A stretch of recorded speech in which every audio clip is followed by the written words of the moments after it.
Erectile dysfunction সাধারণত যাদের লিঙ্গ শক্ত হয় না অথবা দ্রুত বীর্যপাত হয় তাদের জন্য এটা সাধারণত যদি লিঙ্গ শক্ত হয় না তাদের জন্য বিভিন্ন কারণে হতে পারে। একটা হলো সাইকোলজিক্যাল, মানসিক প্রবলেম, অথবা যাদের কিছু ডিজিজ আছে যেমন ডায়াবেটিক্স বা রক্তর নালীতে সমস্যা, এই কারণে হতে পারে। আরো অনেক কারণ আছে, যেমন কোলেস্ট্রল বেশি হলে এগুলোর জন্য হতে পারে, অথবা যদি পেনাইল কোন ট্রমা থাকে এই জন্য হতে পারে, অথবা পেনিসে কোনো শক্ত প্লাগ যদি হয়ে থাকে, অথবা পেরোনিক ডিজিজ বলে এই জন্য হতে পারে। তো অনেকগুলো কারণ আছে, তারপর ম্যাক্সিমামই হলো সাধারণত যাদের সাইকোলজিক্যাল মৃত্যু এই জন্য হতে পারে।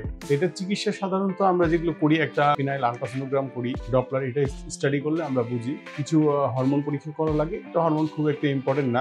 চিকিৎসা কি, আমরা কিছু মোটিভেশন করি, আমরা ড্রাগ দিই, অথবা সার্জিক্যাল কিছু প্রসিডিউর লাগে। এবং এই যে ইরেকটাইল ডিসফাংশন চিকিৎসা কিন্তু একমাত্র ইউরোলজিস্টরাই করেন। ধন্যবাদ।